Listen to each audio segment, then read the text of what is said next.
programa es presentado por Diario La Voz, un suceso nacional. Polinca, líderes en bolsa de seguridad para el traslado de valores y documentos. 800 Noticias. Forum, supermayorista, compra más, ahorra más. Romanos Food. Hoy, el doctor Joel Horta, analista político, nos va a acompañar para conversar sobre todo estos temas. Joel, bienvenido. Muchísimas gracias, Emilio. Joel, en la calle, a cada rato. Emilio, y se fue el mundo. ¿Y ahora qué? Y se apagó, y se acabó, y entonces se fue el mundo. Esa es la noticia de la semana y el Congreso de España entonces le insta al presidente que reconozca el mundo allá en España. Y bueno, ¿cuál es tu análisis de esa salida? ¿Cómo afecta esa salida del Mundo González Urrutia del país al juego político venezolano? Por otro lado, estoy viendo al presidente de la República, Nicolás Maduro, hablando del caballero Edmundo, que él tomó esa decisión y bueno, con un respeto que no se había visto hasta ahora. ¿Cuál es tu análisis de todos estos elementos, últimos elementos en la política venezolana? Se fue Edmundo, pero el mundo continúa andando. Y efectivamente, el día 29 de julio, inmediatamente después de emitir el Consejo Nacional Electoral el primer boletín donde ya se daba como presidente reelecto a el presidente en ejercicio, Nicolás Maduro Moro, el embajador González Urrutia ya había solicitado resguardo en la Embajada de los Países Bajos. Efectivamente, esa negociación se vino cumpliendo desde ese instante hasta el momento en que se produce el asilo en el reino por parte del Reino de España y el gobierno venezolano otorga el salvoconducto requerido para que pueda él trasladarse a territorio español en un avión de la Fuerza Aérea Española. Vale la pena acotar esto porque nos da la señal absolutamente cierta que esto no fue un as sacado debajo de la manga, sino que fue efectivamente una negociación y una conversación que se llevó adelante con todo el tiempo requerido, con la participación de algunas personalidades importantes, tanto del gobierno español como de la política española, y por supuesto la participación de la comunidad europea a través de lo que representa la Embajada de los Países Bajos. ¿Qué piensas tú, en Venezuela? Joel, que se puede haber negociado políticamente ahí? Porque ha habido mucha especulación. Fíjate, para tocar algunos puntos de las especulaciones que uno ve en medios de comunicación. Cuando yo te hablo de especulación formal, es de lo que tú lees en medios de comunicación serios, no lo que una persona te pasó por WhatsApp o alguien montó en Instagram. Se habla de que al mundo lo dejan salir, obviamente el beneplácito lo tiene que dar el gobierno, pero que lo dejan salir, pero que dejan una hija aquí, y entonces bueno, hay periodistas que hablan de rehén, dejaron un rehén aquí, la hija del Mundo González, entonces si él habla, entonces agarran a la hija, bueno, toda una serie de cosas sobre las cuales por supuesto no hay ningún fundamento que se sepa hasta ahora, porque hemos visto al abogado de Edmundo González, no recuerdo el nombre ahorita, pero doctor Aro. Al doctor Aro decir que eso es falso, que la hija que tiene por supuesto una vida normal dentro de lo normal, de la normalidad que pudiese haber en este momento, pero que no es como lo están planteando esos medios. También se dice que bueno, que le habían dicho que tenía que reconocer al presidente Maduro como presidente electo, reelecto. Eso quiere decir que reconocer de que las actas que él mismo mostró junto a María Corina no eran reales, en fin, una serie de condiciones para darle esa salida. Al final pues no se ha dicho efectivamente si alguna de esas cosas se acordaron, pero lo que sí es cierto es que el mundo salió. Efectivamente, y se producen varios eventos. Tú nombraste uno que, así como el traslado en un avión de la Fuerza Aérea Armada Española. Otra señal es, que tú también la mencionaste, el lenguaje en el que se refirió el presidente Maduro a el embajador González Urrutia, en estos mismos términos. Felicito y saludo la actitud y la posición del embajador González Urrutia para buscar una nueva etapa al proceso político venezolano. Y por otra parte, el ahora ministro de Relaciones Interiores, Justicia, Paz, Diosdado Cabello, el diputado, capitán e ingeniero Diosdado Cabello Rondón, que después de referirse a Edmundo González en términos bastante fuertes y epítetos muy deplorables, pues se refirió a el señor González Urrutia, al ex candidato González Urrutia.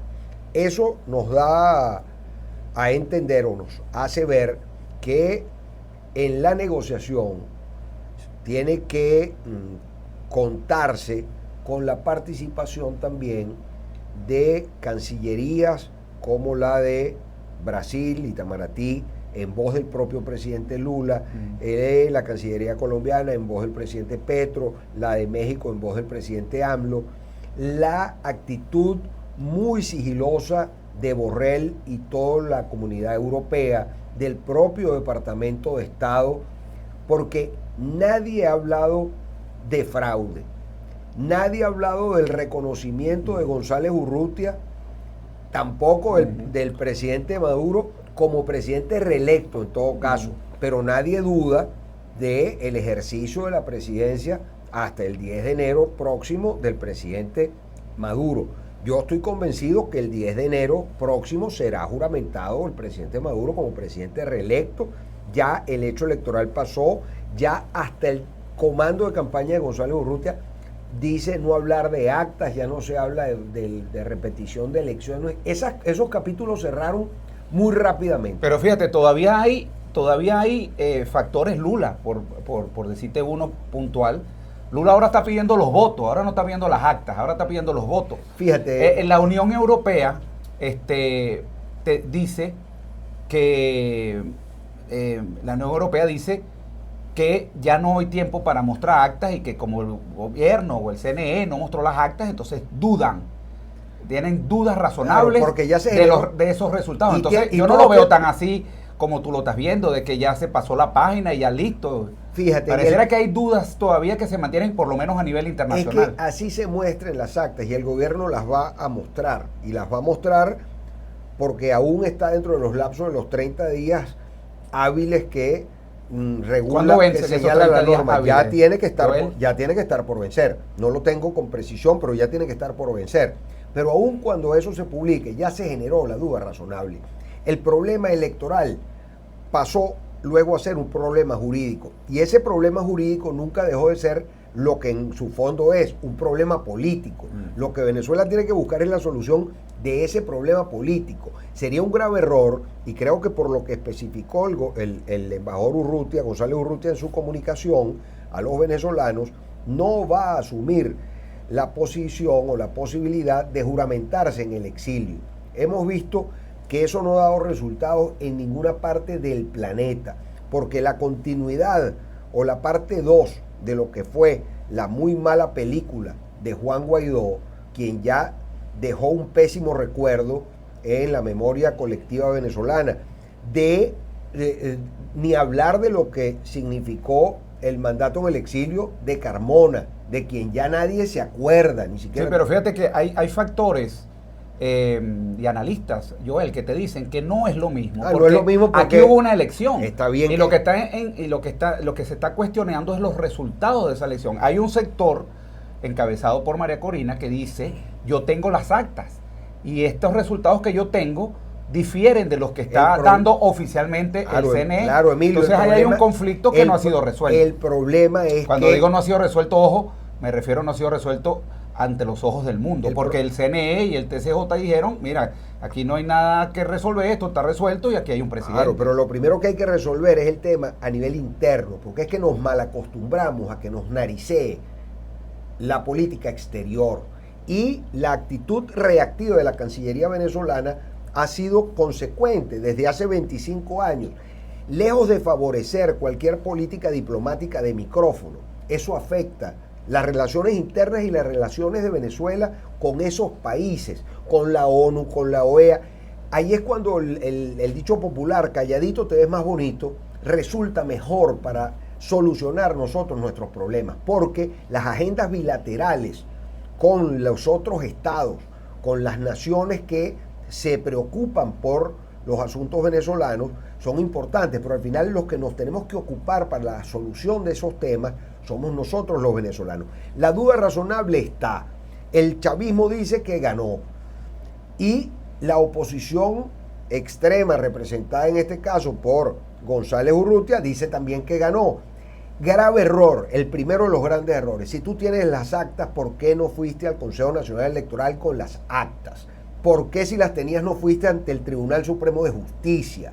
¿Por qué te empeñaste en que era la página web y no las actas en físico? Hay una tesis, es que no reunieron más del 45% de los testigos y no reunieron más del 45% de las actas. Eso ya constituye un tema que le es tan solo responsabilidad de ese comando de campaña. Si yo las hubiera tenido, yo me presento ante el CNE. Si las hubiera tenido, concurro ante el TCJ. Pero fíjate, Joel, óyeme, si hubiese estado en la no disposición de negociación, también hubiese acudido ante el Ministerio Público. Lo que ocurre es que ya González Urrutia estaba conversando y negociando su salida al exterior. A González Urrutia le quedan dos alternativas. O facilitar un proceso a partir del 10 de enero, no juramentándose en el exilio, o hacerlo para entonces negociar ese interinato para el rescate de muchos de los activos que están en el exterior y entonces sentarse a negociar con el gobierno que tiene el poder fáctico en Venezuela. Vamos a analizar, Joel, esos dos escenarios. Son aristas. Claro, es que todo análisis tiene varias tesis. Vamos a analizarlas todas. Tenemos tiempo. Gracias. Primera, algo que puede pasar. Edmundo González Urrutia se juramenta en el exterior, yo no sé, con alguien lo Para mí sería una torpeza bueno, pero es un escenario. Hay que analizarlo. Claro. No nos estamos ni promoviendo, sino sencillamente lo estamos analizando. Claro. Se juramenta y lo reconoce la Comunidad Europea y lo reconoce los Estados Unidos y todos los países aliados, que son unos cuantos de Estados Unidos, que se van a ir por ese carril. Canadá, Corea del Sur, etcétera. Eso es un... ¿Qué pasaría ahí? Ocurriría que el gobierno venezolano se atrinchera como ya lo hizo cuando sucedió exactamente lo mismo con el ingeniero Guaidó. Va a seguir saltándose todo el tema sancionatorio porque ya lo aprendió a hacer, triangulando todas las negociaciones que hace el gobierno. ¿Vendrían más sanciones? No, fíjate que la Comunidad Europea ha dicho... El gobierno ha dicho que no, el gobierno americano ha dicho que ya no cree en esa tesis, pero que vendrían sanciones. Ha amenazado con unas sanciones individuales a más de 20 personas que... Está bien, y hoy sancionaron del alto gobierno. Hoy sancionaron a 16, pero al final eso le rueda, como dice el pueblo, como dice el lenguaje llano venezolano, eso le rueda, eso le resbala al gobierno y le resbala además a los funcionarios del gobierno, porque ya en estos días el propio presidente Trump dijo, o el expresidente Trump y candidato a la reelección, que era una tontería el tema sancionatorio, que las sanciones solamente habían incidido en la precariedad económica de los Estados Unidos de América. Pero lo mismo dijo el propio Putin, que le dice a Occidente, si es que ustedes con el régimen sancionatorio a las naciones que se las han impuesto, lo que han hecho es fortalecer el Brexit y pulverizar el dólar. Esa política yo estoy convencido que viene de regreso, pero además por el propio pragmatismo de la economía estadounidense, que se ha visto muy afectada por toda la crisis energética mundial, y definitivamente en lo que Chevron de manera clara y enfática dice, nosotros no estamos dispuestos a salir del negocio petrolero venezolano con el presidente Maduro o sin el presidente Maduro en el ejercicio de la presidencia de la República en Venezuela. Son mensajes muy llanos y muy directos, pero por otra parte escuchamos al presidente Maduro y a muchos de los voceros del alto gobierno diciendo: nosotros, mientras se nos pague nuestro petróleo, se lo vendemos no solo a Estados Unidos de América, sino a cualquier otra nación. Cuando observamos también las declaraciones de Borrell, que de manera muy clara y muy enfática también dijo que no había en la agenda de la Comunidad Europea más sanciones para Venezuela, tienen que ver con este mismo reconocimiento de la política equivocada del tema sancionatorio. Pero más allá de eso, tiene que ver con no el petróleo, no el gas, no los minerales preciosos y no preciosos nada más de Venezuela, sino el tema que también se tocó muy ligeramente en la campaña presidencial, que es el tema de las tierras raras. Venezuela tiene 27 de los minerales fundamentales que están alineados y abrazados a la inteligencia artificial, a todo el tema de baterías para el tema chips aeroespacial, para los chips, para la nueva tecnología. Y en ese negocio tienen interés muchísimas de las naciones a las que nos estamos refiriendo. Venezuela está en el ojo del huracán desde el punto de vista energético, ahora en otros ámbitos. Así que también el tema migratorio, y por eso se han manejado con tanta discreción, afecta directamente a la región. Entonces, más sanciones, inestabilidad política, inestabilidad económica en Venezuela, significaría otro éxodo importante de venezolanos hacia Brasil, hacia Colombia, hacia Centroamérica, hacia los Estados Unidos de América, y eso de una forma u otra lo están percibiendo estos presidentes de la región que dicen: ojo, preferimos estabilidad económica en Venezuela, estabilidad política en Venezuela, para que lejos de mayor migración haya más bien un retorno de esa población flotante en los países a los que nos hemos referido hacia Venezuela. Entonces, esta nueva posibilidad de negociación en estos meses que cursan hasta el 10 de enero son vitales. Ahora fíjate, Joel, perdona, te voy a decir como Maripili, no te encadenes. No me encadenes, así me dio Maripili. Yo te escuché esa entrevista. Mira, Joel, aquí para también las personas que no lo saben, porque yo que vengo de estar en la calle aquí en Guarenas no había visto con precisión la noticia, que efectivamente hoy se produjo las sanciones a 16 funcionarios. 16. Dice, aquí estoy leyendo CNN en español, dice: Estados Unidos aplica sanciones a 16 funcionarios venezolanos por su papel en la obstrucción de elecciones justas en Venezuela. Es lo que dice este medio de comunicación. Hace mención, dice que este jueves el gobierno de los Estados Unidos, el Departamento del Tesoro, informó sobre 16 funcionarios venezolanos alineados con el presidente Nicolás Maduro por su papel, diría yo presunto papel, en la obstrucción de elecciones libres y justas. Y bueno, y aquí menciona que son miembros del CNE, miembros del Tribunal Supremo de Justicia, funcionarios militares, de inteligencia, etcétera. Aquí hablan de represión a través de la intimidación, de detenciones indiscriminadas, de censura, en fin, es todo un comunicado del Departamento de Estado. ¿Cómo esto va a afectar entonces a partir de hoy?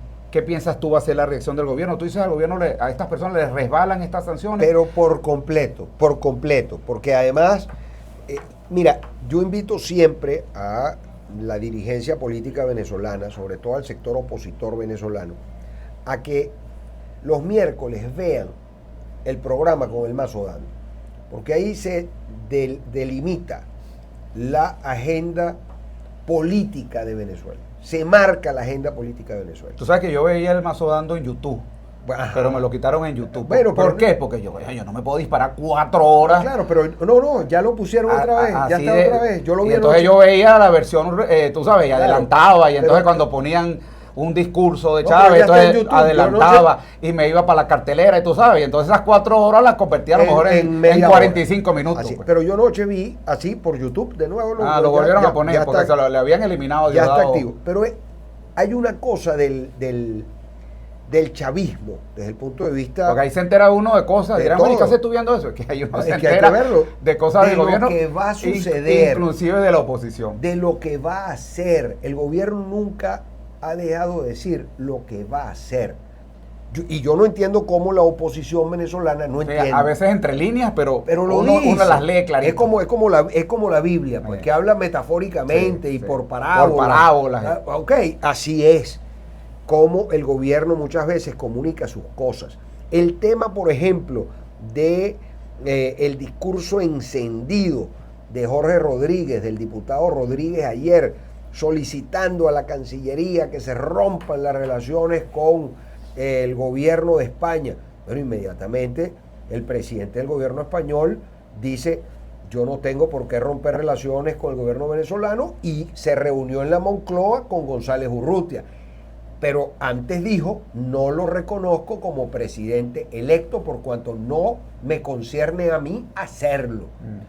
Esos son los mensajes que la clase política venezolana, sobre todo el sector más recalcitrante de la oposición, tiene que entender. Primero tiene que en estos meses, mi estimado pero ahí hay un doble juego que a veces es difícil para la gente entender, y a lo mejor hasta para el mismo gobierno. No lo reconozco, pero lo tengo aquí guardado. Y le doy el asilo. Bueno, es que está y le doy una serie de comodidades. Es que está bien, porque el asilo es una condición que se estableció en el mundo civilizado en el propio siglo XIX. Desde esos tiempos, cuando empezó la civilidad y la racionalidad a imponerse sobre la barbarie de las guerras que se desataron en ese siglo, el asilo diplomático ha sido considerado una medida para poder establecer puentes con los países que están en crisis. Entonces, no puede llamarnos la atención que ese asilo haya sido concedido de la manera como se concedió. Así veremos en los próximos meses. Por eso a mí me importa mucho lo que va a ocurrir de ahora hasta el 10 de enero del 25, porque el gobierno, cuando le compró la idea de adelantar las elecciones a la oposición venezolana, que fue quien lo sugirió, tenía 2 posibilidades, como todo el que compite en una elección: o gano o pierdo. Pero ganando o perdiendo siempre iba a poder jugar desde el poder cierto, fáctico, que es el de la presidencia de la República. Gané y estoy en el ejercicio de la presidencia, negocio en una condición mucho mejor a que si hubiese ganado y perdía.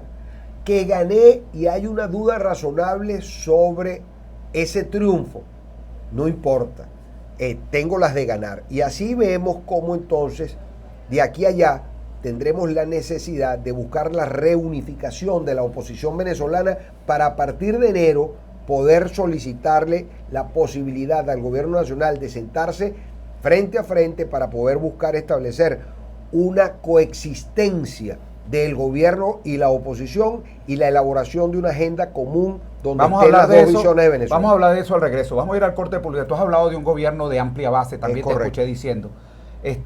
Vamos a hablar de eso. Vamos a ir al corte de publicidad y al regreso más de Conversando con Emilio. También vamos a hablar de la posibilidad de una persecución a los opositores a través de una ley antifascista que se está discutiendo en el Parlamento. Ahí se instaló en Caracas la Internacional Antifascista, y son cosas que preocupan de lo que pudiera venir ahí. Pero vamos a ir al corte de publicidad y al regreso más de Conversando con Emilio, hoy con el doctor Joel Horta, abogado, especialista en materia política, analista. Ya regresamos. A pesar de la crisis, el diario La Voz cumple su compromiso de informar con imparcialidad y valentía. El impreso, la versión digital y nuestras redes sociales te conectan oportunamente con el acontecer nacional e internacional. Diario La Voz, un periódico para la Venezuela de hoy. Diario La Voz, un suceso nacional. Minutos, estamos de regreso, Conversando con Emilio. ¿Estamos grabando ahí ya? perfecto. Acuérdense que este programa lo montamos después en YouTube. Si usted lo escuchó aquí a mitad de camino, usted se mete en YouTube y coloca ahí Conversando con Emilio y van a encontrar entrevista a Joel Horta. A este gobierno le rebalan las sanciones. Ese va a ser el título, Joel. Joel, tú en varias entrevistas que te he visto, has hablado de un gobierno de ancha base, dando la posibilidad dentro de las alternativas. Eso también varios analistas lo han presentado como una de las posibilidades, cosa que yo no lo veo. Me gustaría escuchar tu propuesta como una tesis para que haya una especie de cogobierno y bueno, vamos a montarnos en este barco todos, como en efecto estamos montados. Yo siempre lo he dicho en mis programas, este barco tiene una parte azul y una parte roja. Si se hunde la parte roja, se hunde la parte azul con ella. No queda ninguna de las dos partes flotando si una de las dos se hunde. Eso lo he dicho infinidad de veces. Entonces, si se entendiera que estamos en el mismo barco, un gobierno de amplia base pareciera ser una solución. Pero yo no veo, honestamente, al presidente Maduro, pues, nombrando, salvo que sean unos opositores que él dice que son una oposición, en el caso de Brito, en el caso de Parra, o no sé, Carri, el ministro de Educación. Creo que hasta ahí llegaría esa apertura de ancha base. No lo veo tomando en cuenta para nada personas, ni a María Corina, ni personas del entorno de María Corina, ni mucho menos el mundo. ¿Cómo ves tú esa situación de esa propuesta que tú estás haciendo de un gobierno de amplia base? Evidentemente, el pensar que el gobierno nacional va a hacer alguna concesión con el sector de María Corina Machado es impensable. Eso es impensable. Por tanto, hay que comprender que no es una oposición hecha a la medida del gobierno, sino que es un sector opositor que ha venido siendo más dialogante, ha sido más racional, ha ido por mucho tiempo por la ruta electoral, por la ruta de la búsqueda de participar en los distintos procesos, y el gobierno entiende que no tiene que hacerlo para el público de ese sector del extremismo. Entonces, tú has puesto un ejemplo importante, fulano y fulano ministros.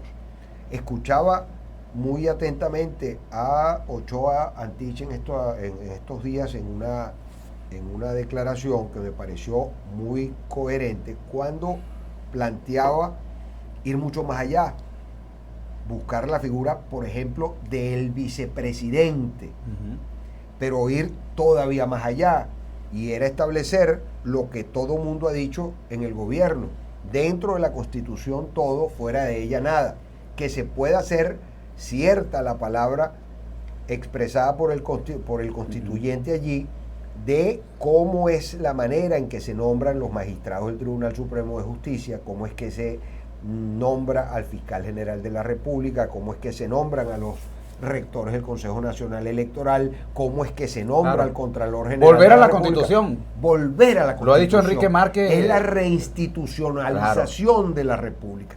Pero no que cada quien interprete la Constitución como mejor le parezca, es que sino se que de haga verdad cierta la letra de la Constitución, que no sea letra muerta, que se convierta en el pacto social de los venezolanos. Pero entonces, fíjate lo importante de ese gobierno de amplia base.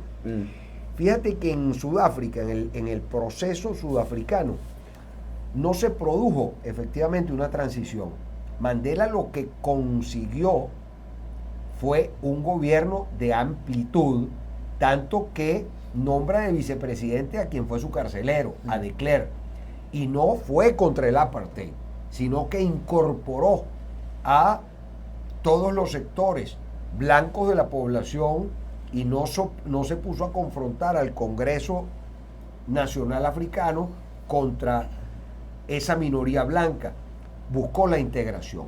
Soy un convencido que el gobierno tiene la gran responsabilidad de buscar esa conciliación y sentar lo más pronto posible a todos los sectores, incluyendo a lo que ellos llaman la derecha, porque efectivamente aquí desde los años 60 se sembró en la psiquis nacional el anticomunismo, pero también el antiderechismo. Aquí hay que buscar construir un gran bloque de centro, un gran bloque no de los extremos de la política venezolana, porque al final ya la izquierda o el socialismo o el progresismo está representada en el PSV. Hay una ventaja importantísima para la oposición venezolana en este momento. El gobierno sabe que tiene minoría desde el punto de vista electoral, que decreció su elector natural de manera impresionante. Si aquí en este proceso hubiesen votado todos los venezolanos que están en el exterior, los jóvenes que no se inscribieron, pues los resultados hubiesen sido totalmente distintos. Aquí lo que tú planteabas es que si se hunde un barco, no se hunde un sector. Una parte nada más. No, ¿por qué? Porque estamos en lo que en sociología política se denomina el empate catastrófico.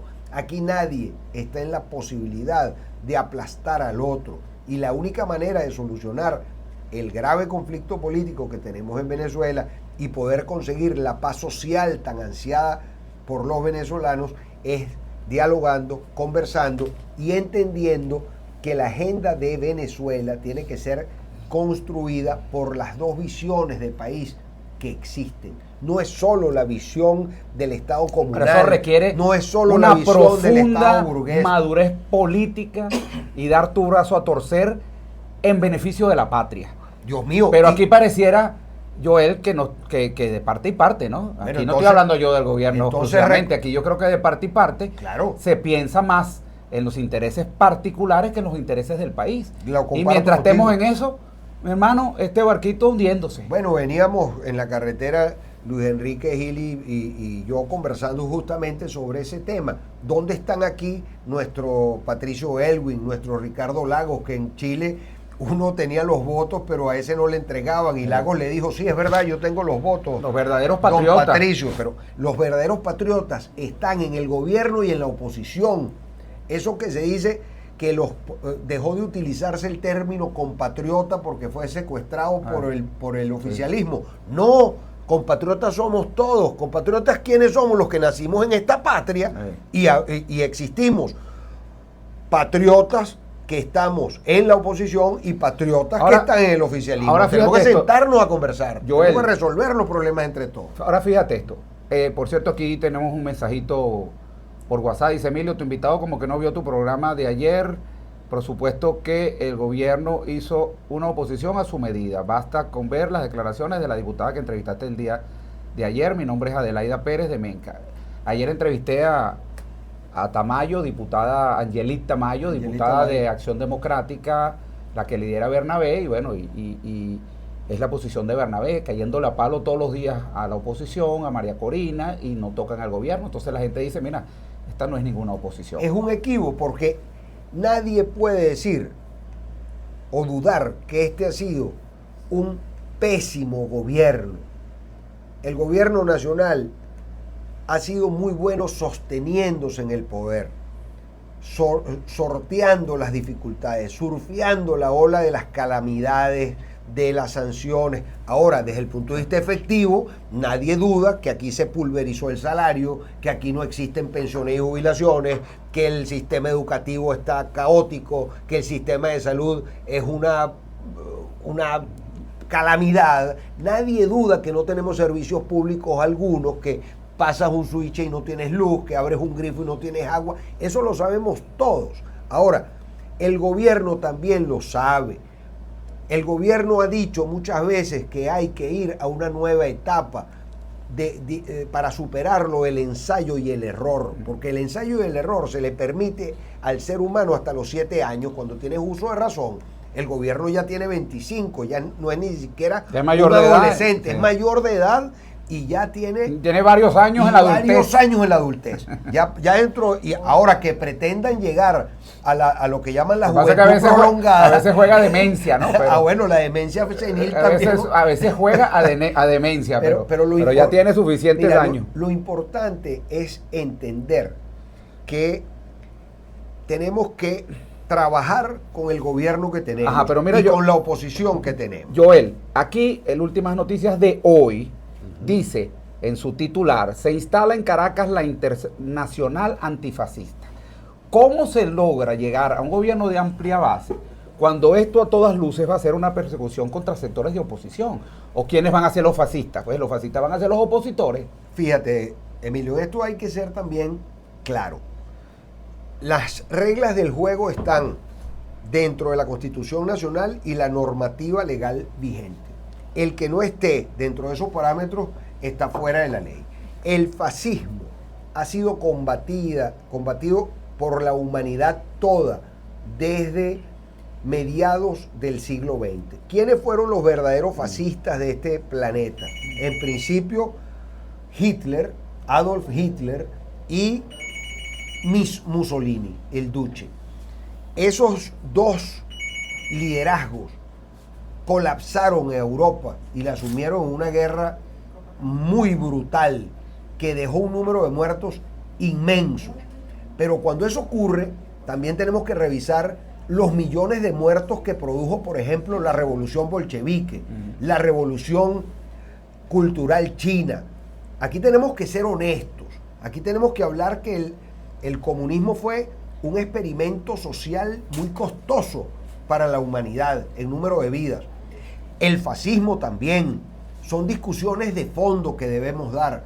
Hasta dónde el ser humano, por la obtención y el mantenerse en el poder, es capaz de hacer cosas absolutamente inhumanas. Ahora, esa ley antifascismo no puede ser, como tú bien lo has dicho, para perseguir. Una herramienta para perseguir a la oposición. Porque también el gobierno tiene que entender que no todo el que lo adverse es contrarrevolucionario. Claro. Ya la revolución cumplió una etapa primaria, que era la sustitución de las élites. No, es que el gobierno tiene que entender que necesita una oposición verdadera. Una oposición cierta. Es el equilibrio de las cosas, es el equilibrio de la naturaleza. Es así. Es la luz, la luz, claridad, la y oscuridad, el fuego, el agua. Todo tiene un equilibrio y ese equilibrio es el que dicta. Si todo es agua te ahoga, la normalidad, si todo es fuego correcto, te quema. Nada en exceso es bueno. Mira, tenemos una llamada. John García. John, buenas tardes, ¿estás al aire? Súbeme aquí para escucharlo. Felicitaciones por tu trabajo, bastante constante. ¿Aló? Sí, te estamos oyendo. Y bueno, muy positivo, pues, por supuesto. Y bueno, me iba a referir a una frase, más o menos, palabras más, palabras menos, de Rosa de Luxemburgo.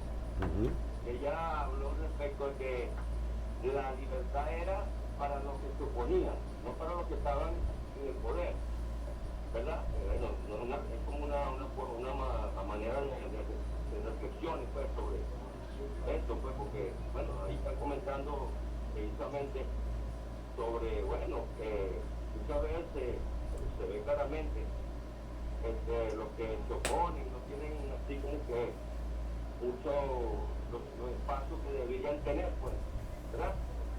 Y yo veo que en lo que tiene que ver con el acceso, pues, al derecho a comunicar, a veces se ve un poco, ¿verdad? Hay que decirlo, restringido, pues, por X o por Y, no sé. ¿Aló? Sí, te estamos oyendo, John. Y entonces yo digo que más bien una democracia debería darle más cabida, pues, a las opiniones de la gente, puesto que esas son las que ayudan a hacer que la sociedad se perfeccione, que no haya, por lo menos, que si hay un problema, ¿verdad?, y la gente se pronuncia al respecto, ¿verdad?, no vaya a haber un exceso, no vaya a haber, y que haya un correctivo, pues, el correctivo que sea necesario, pertinente, para que digamos, la calidad de vida mejore. Todo lo que tiene que ver con el bienestar de la gente mejore. Bueno, este es mi comentario, pues no quiero entenderme más. Un millón de gracias, pues, saludos para todos, deseados. Excelente, John, excelente reflexión. Sí, John citaba una gran líder del socialismo europeo de finales del siglo XIX, Rosa de Luxemburgo, y la desfiguración del socialismo ha dado al traste con muchos movimientos que nacieron para generar hermosas expectativas en la población del mundo entero, que luego se convirtieron lamentablemente en profundas frustraciones. Por eso es que todos tenemos que coadyuvar a que la crisis venezolana se solvente, porque al final de cuentas, los que nos afectamos por el mal gobierno, por la crisis, por la no solución de los distintos problemas, somos nosotros los venezolanos. A final de cuentas, la comunidad internacional nos observa tan solo como una mina donde bueno, que somos una pieza en un ajedrez. Más nada, a llevarse nuestros recursos, sí. Eso es todo. Aquí nadie está pensando, ay, los venezolanos, no, por favor, lo que dicen aquí lo que importa es el petróleo, cómo hacemos con el petróleo, oro, con los minerales. quién se queda con, claro. Esa es la realidad. Entonces pensar en fantasías, además, bajo la violación de ley que significa solicitar la intervención de gobiernos extranjeros a través de conflictos armados. Eso es cierto que está tipificado como traición a la patria, eso hay que decirlo, pero ¿cómo un venezolano puede pedir que venga un ejército a invadirnos? Eso es una barbaridad, eso es una locura. ¿Cómo un venezolano puede solicitar que se nos tranque desde el punto de vista económico para que no se puedan negociar nuestros minerales? Son soluciones, entre comillas, que crean más problemas al pueblo que las mismas soluciones. Eso es así, eso es como me invadieron la casa, entonces le pego candela a la casa. Ah, bueno, está bien, no la tengo invadida, pero se quemó la casa. Sí. ¿Qué sentido Nos tiene quedamos eso? sin casa todos. Nos quedamos sin casa todos. Pues es la relación perder. No, la relación óptima en política es ganar. Aquí tenemos que buscar que a partir del 10 de enero próximo todos los venezolanos podamos ganar. Tenemos que hacerle entender al gobierno que hay que buscar la posibilidad de acceder a créditos internacionales. Hay que hacer entender al gobierno nacional que es mentira que una iguana colapse el sistema eléctrico nacional, que es un tema de falta de mantenimiento. Hay que hacerle entender al gobierno nacional que no es posible que un maestro gane lo que gana y que tiene que inventarse cualquier otra actividad para poder sobrevivir, y nuestros muchachos lo que reciben son 2 o 3 días de clase. Hay que hacerle entender al gobierno nacional que es mentira que un médico sobrevive con los salarios de hambre que tiene y que el paciente tiene que llevar el yeso, la jeringa, la sábana, la comida.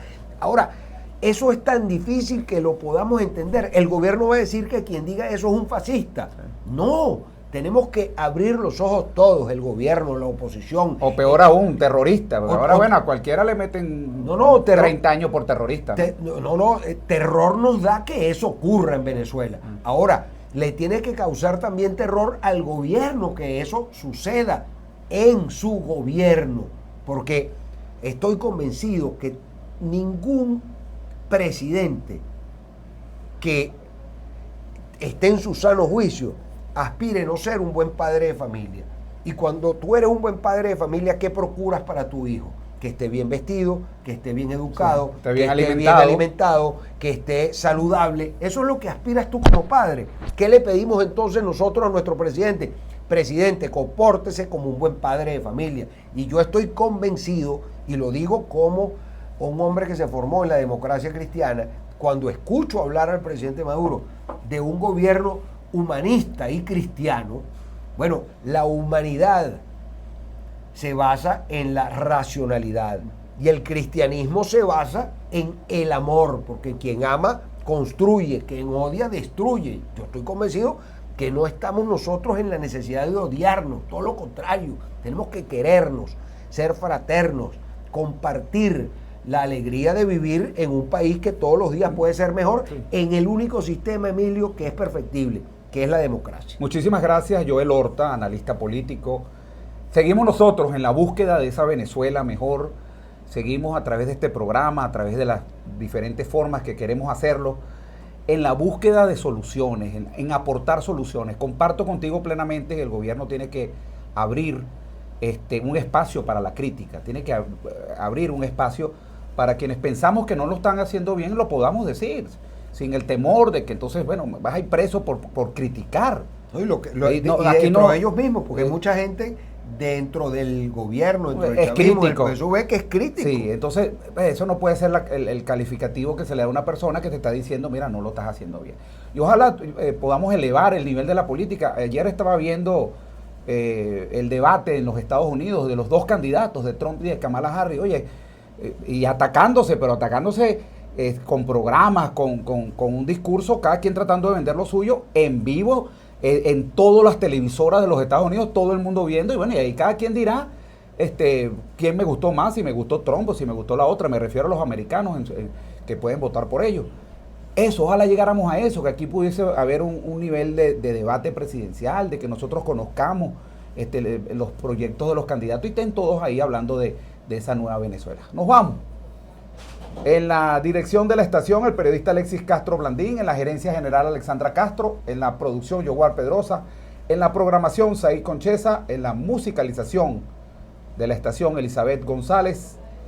El operador estrella, Marco Machado. Quien les habla, Emilio Materán. Invitándolos para el próximo jueves, cuando estaremos nuevamente conversando con Emilio. Chao, chao. Este programa fue presentado por Diario La Voz, un suceso nacional.